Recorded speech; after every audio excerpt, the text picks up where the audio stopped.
Hi, I'm Sally Glainer, and this is Palm Coast Prime Time. Hey, this is Danielle Anderson. We are here at the Golden Lion. They're kicking off the Songwriters Festival here in Palm Coast, and it's a phenomenal crowd. Everybody's turned out to see what's going on, and the best part, tonight is free. So we are here with Aubrey from Nashville. Aubrey, why did you want to be here in Palm Coast tonight? I am a Florida girl. I grew up in Dunedin on the other coast, so anywhere where I can play music by the ocean and on the sand, that's the glamorous life for me.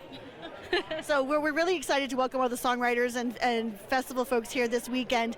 Are there any particular songs that you've written or that you especially love people will know? Oh, of mine? So Saltwater Gypsy is kind of my most popular, familiar song. It was my first song to go on CMT, and the song's about traveling around Florida and booking shows by the beach so I could play places like this, exactly like this. I call it my mermaid song, so check out Saltwater Gypsy. That's awesome. And so is this your first time in Palm Coast? It is, yes. Although apparently I told my parents I was coming here, and they said that we vacation here when I was really little. So I'm like, all right, well, I need to come back now that I can drink a margarita. I'm like. So anything that you're particularly looking forward to this weekend? All of the musicians and songwriters. I feel like it's also a little bit of a reunion for a lot of Nashville, the songwriting community. When you escape to get out of the city and come to a beautiful place like this, we all get to kind of rejuvenate ourselves as songwriters and maybe even collaborate more. And I'm excited to hear a bunch of great songs.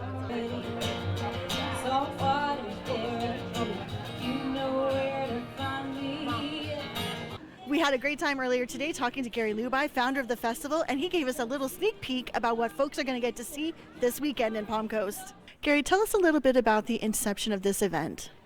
Well, the idea was kind of conceived, well, in my mind, it was conceived back in 2012 when I came back from Nashville after going to the Tin Pan South, which is probably the biggest songwriters festival in the nation, and then probably after that is Key West. And but in 2017 we hosted at Canopy Walk Condominium Association kind of a community function where we had Tom Shepard and Coley McCabe Shepard perform, and kind of did what we do at the Songwriters Festival, and that is they tell the stories behind the songs that they wrote and then perform them for people. And so with that, what ended up happening was I had David Ayers there and John Walsh, and we started talking about, okay, now the light bulb's coming on for them in terms of what this might be, and that my crazy idea may not be that crazy after all. And so we started and really laid the groundwork in the fall of 2017 for what would be the first festival in May of 2018. Tom really helped us get, and Coley, they got us 7 other great hit songwriters.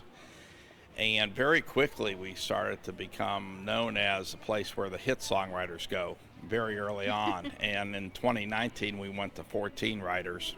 If hanging out with Nashville songwriters is on your bucket list, head over to PalmCoastSongwritersFestival.com and nab yourself a ticket before they're all gone. Stay tuned, there's more prime time to come. Vanilla Ice's Little Smiles charity event at the Bronx House of Pizza on A1A in Palm Coast was a sold-out event, as attendees patiently waited for the arrival of Vanilla Ice and his entourage. Vanilla Ice signed autographs and took pictures with his fans in the parking lot before the show, and then focused his attention on Jacob, one of the recipients of the Little Smiles charity who made the long trip to see the Vanilla Ice show. TV show, you watch us on TV, you see us building houses and stuff. But you're a fighter, huh? Your dad told me you're a fighter. You're a fighter, you ain't giving up. The crowd ordered food and drinks to contribute to all the proceeds of the evening's sales to the Little Smiles charity event. As the audience gathered by the stage in anticipation of Vanilla Ice's performance, he came out and lit up the crowd. Oh, yes. Separate and listen. Ice is back with a brand new adventure. Something grabs a hold of me tightly. Flow like a harpoon daily and nightly. Will it ever stop? Yo, I don't know. Turn off the lights, huh? And I'll glow to the extreme. I rock a mic like a vandal. Light up a stage and wax a chomp like a candle. Dance. Rest a speaker that booms. Killing your brain like a poisonous mushroom. Deadly. When I play a dope melody. Anything less than the best is a felony. Love it or leave it. You better gain weight. Better hit the bullseye. The kid don't play. If there was a problem, yo. Check out the hook when my DJ revolves it. Ice, ice. Let me hear you. Who's in the house? This this is the leader of it all right here. Biggest heart out of all of us here. This is my man Chip from Little Smiles. Came up from Palm Beach with us. He is the biggest heart. Oh, honestly, man, I'll tell you. Bed race all the way to Wheel of Fortune. I tell you, we do a lot because this guy does a lot, and these kids, if you see it, you know, we see it. We see it in the hospitals. We see these kids, and the main goal is to have them smiling. So that's why we call this the Smiles Are Contagious event. It's a wonderful thing what you're doing. Thank you, guys. I can't believe so many people out here. This is kind of a sleepy town, I thought, you know, and Yeah, it is. and I was like, It's Sunday night. Sunday night. oh my gosh. There's a big percentage from New York. Really? Yes. Unbelievable people. It came from Alabama, Everywhere. Minnesota, Texas, They're New from York, Connecticut, everywhere. Yes. and came for a great time, but a great cause. They all knew. And Bronx House Pizza, I can't say enough great things for them. What they've done here is phenomenal, and they really made all this happen. So I'm just the soldier that was happy enough to come along and meet those guys for this to happen. So I'm honored, and I got to meet all my new neighbors here. Thank you. I love it, man. Great area. You're our neighbors now. That's right. We're from Palm Summer Coast Haven. now. I'm up in St. Augustine, just past Marineland there. Yes. But we'll be around here all over the place. We love it. It's a beautiful place. It's our favorite city in Florida. If that piqued your interest, wait till our next story. As the Cowboys prepared their gear for the bull riding at the 67th annual Cracker Day, the audience gathered for the grand opening ceremony. Afterwards, they brought out Cracker Day Queen Lacey Westbrook, who was given the Cracker Day Ribbon of the Year. They said a prayer along with the singing of the national anthem as Lacey proudly paraded the flag around the corral in honor of American pride. At the twilight's last gleaming. There was some well-performed junior bull riding and some great fun for children during the chicken chase. Afterwards, we got a chance to talk to Lacey on her thoughts of being this year's Cracker Queen. So what does it mean to you to be the queen of the Cracker Day? And how is it going to benefit your future? It means everything to me, only because I've grown up here my whole life, and so has my family, and everybody that I know has been in Benella their whole life. So as a kid coming out here, watching everybody being in the arena as Cracker Day Queen, getting crowned, having a sash and all that, I've always looked forward to it. And then my best friend had Cracker Day Queen last year. She had that title. So then I decided to follow and get it this year. And it benefits me in my future because I can put it on my resumes for college or anything, since I'll be graduating next year of high school. I can put on my college resumes, just shows that I took a little more responsibility with my time, and I took the initiation to just take a step forward and say, hey, I'm going to do this, and I accomplished this. One of the spectators, Mary Lou Grierson, described today's atmosphere at the event. It's been an exciting day. We've got a fantastic weather out here today for our Cracker Day event this year. Really enjoyed the grand entry, watching the kids go in and with their drill team little thing with the little kids and the flags. That was a lot of fun, and looking forward to the bull riding and the barrel racing later on. And it's always fun watching the kids with the chicken race, and looking forward to more mutton busting and all the different things that are happening today. And then we got a chance to talk to Penny Buckles about the history of today's event. Well, the local Cattlemen's Association hosts this event every year, and they're a nonprofit group here, and they do some scholarship funds and that kind of thing. That's what their proceeds go to. And we've hosted this event for so long, and it works so well. So we have the full-blown rodeo with bull riding, bronc riding, mutton busting, and cow roping, and then of course you have the best barbecue beef in the South. My husband's family has been cooking the beef at this event for the last 45 plus years, and I've only been attending this and doing this event for about 28 years now. So, but the Cattlemen's Association are a lot of the old timers that live here, and they host this event. They've been doing this event for the entire 67 years, and they're still here. They're still here working this event even now. So you walk around, and when you see the Florida Crackers walking around with their cowboy hats on and their jeans and their belt buckles, they take a lot of pride in this event. We'll be right back in Palm Coast with more Prime Time. Kicking off the third year of the $1 Million Foodathon, this year's organizers wanted to give the fundraiser a jump start with a cash infusion from the community. Flagler Broadcasting's David Ayers shares more. Hi, I'm Sally with David Ayers from the $1 Million Food Truck Foodathon. Did I get that right? No. Of course. It's a kickoff for the Flagler County $1 Million Foodathon. and it's to raise money to help our local food bank, feeding 5,500 families a month. And what we're doing here today is the $5 donation buys $25 worth of food on a 5-to-1 buying ratio. And so it's the beginning of it, and by July we hope to raise enough money to buy $1 million worth of food for the Grace Community Food Pantry. Palm Coast Mayor David Alvin challenged David Ayers to empty his wallet into the collection box as he emptied his. I have a challenge for you. I'm going to look around the crowd and find a guy that I know, and there he is. There's David Ayers, my friend who started the $1 million Foodathon. And here's what I'm going to challenge. I'm going to challenge you, David Ayers, to take out your wallet. I will take out my wallet, and we're going to dump our wallets into the $1 million Foodathon charity box. And now, can you... Wait. Now you have to buy me lunch. Absolutely. Hey, give what you can. Every dollar gets multiplied 5 times to feed those hungry bellies throughout the entire county of Flagler. So thank you all. If you like that story, wait till you see this one. Reservations were sent out for the preview of the newest restaurant on A1A in Palm Coast, Hammock Dunes, The Shape of Water. The guests enjoyed the courtyard water features along with some food, drinks, and entertainment. They were truly amazed by the unique features of this restaurant and found it to be very comfortable, romantic atmosphere for dinner occasions. The following day, we got a chance to sit down and talk to the owner, Brent Bruns, about his vision for his restaurant. Good afternoon, Brent. Tell me a bit about your background in the restaurant business. Well, that's probably the most unusual thing about me. I've done a lot of different things. I'm an engineer, but this is the first time I've ever even thought about building a restaurant, the first time I will have managed a restaurant. But I have one thing that a lot of people don't have, and that's failure is not an option, which is on my door that's upstairs. So when somebody comes here, my ideal of this restaurant is to have the best food, the best service, and the best atmosphere. When a person goes home, they said, honey, that was the best experience of my life. We're going to do a French-American cuisine. That allows us to use an awful lot of American dishes, but they originated in France. One of those dishes might be steak au poivre, or a Chateaubriand, or a beef Wellington.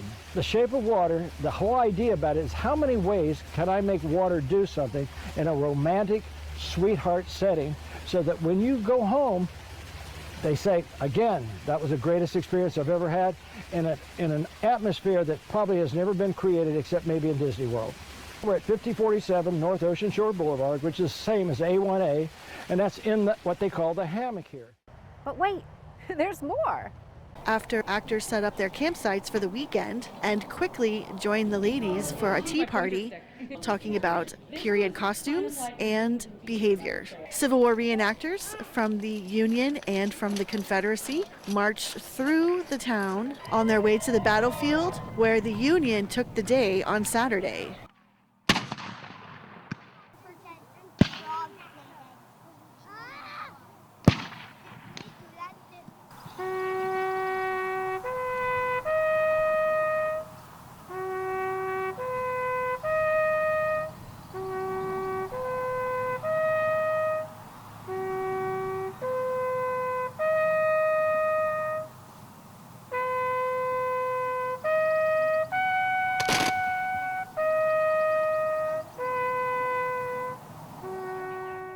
Reenactors took time to relax before heading into the Caldwell Dairy Barn, where they engaged in dancing and a ball. When you get on home, reel the set. Right over to your partner.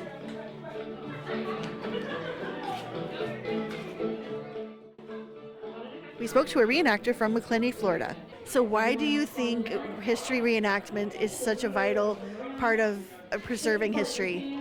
I think that it gives people, the reason is, first of all, we need to preserve our history.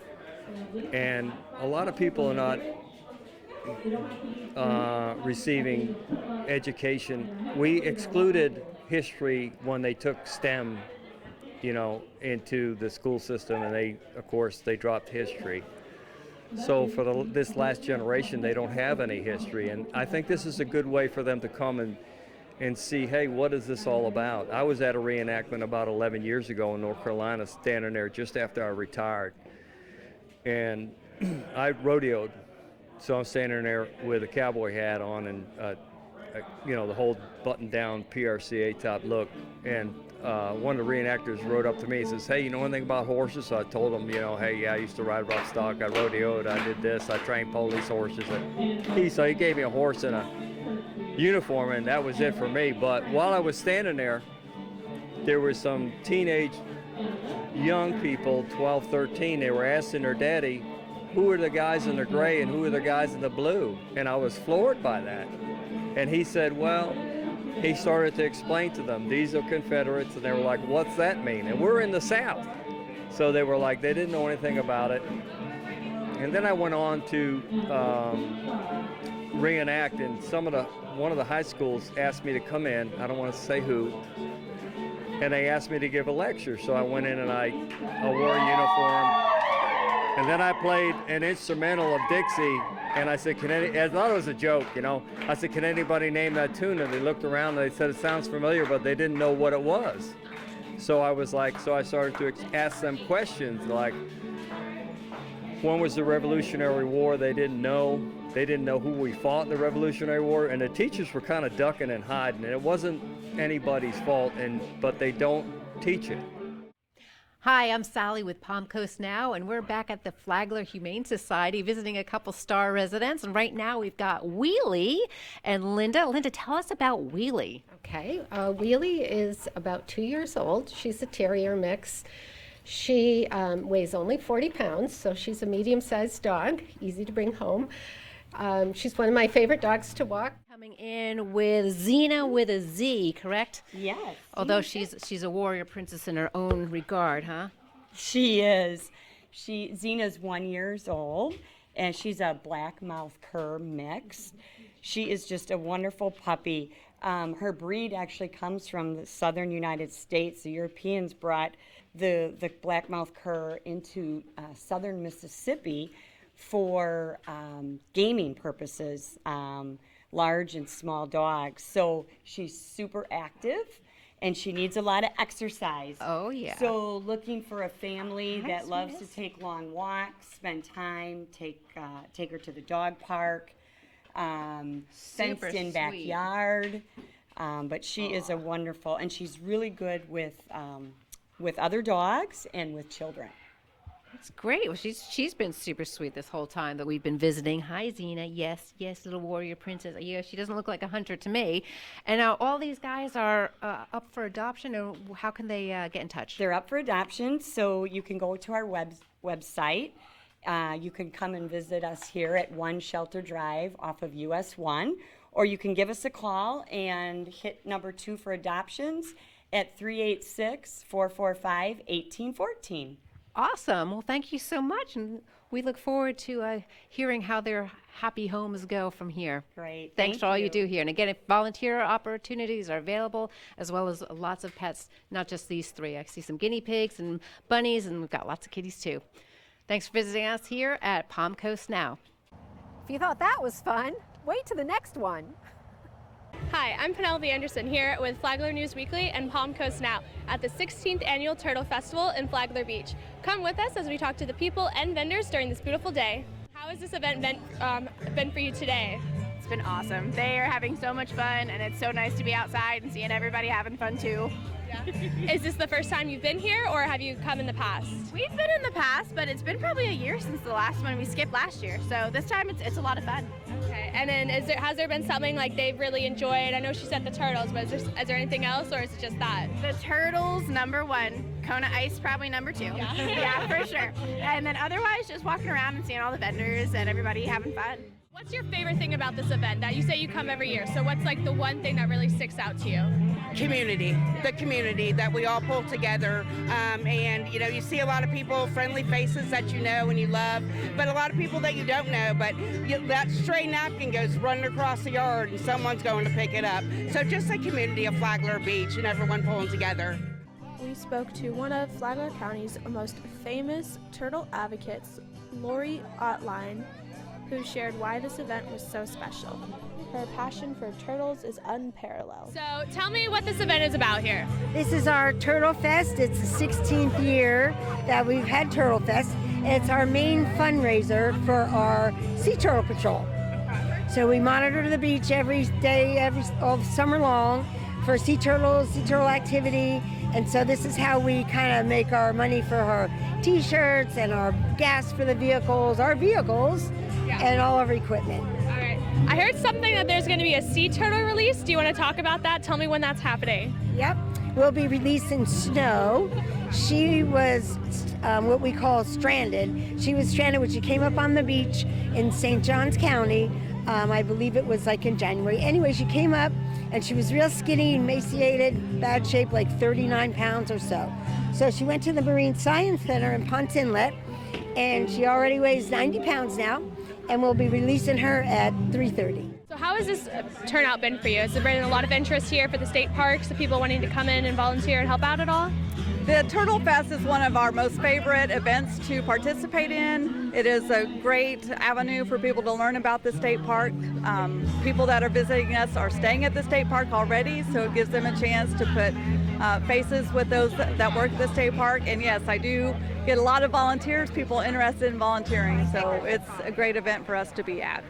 So how has the turnout been for you today? It's really good. Yeah, I'm really excited. Beautiful view, nice wind. It's really cool. Is this the first time you've ever been to this event, or have you been in the past? I've been here a couple times, but it's the first time I've had my artwork at the event. Okay, and how do you think everyone's responding to it? I saw that people were buying stuff before and stuff, so is that how it's been so far? Yeah, I've got a couple commission pieces too off of it, so it's really good for me. All right, awesome. And do you think you're going to come back next year? Is this something you're definitely going to start doing in the future? 100%. This is Penelope Anderson from Flagler Beach, reporting for Flagler News Weekly and Palm Coast Now. Thanks for joining us. We'll see you next time for Prime Time here in Palm Coast.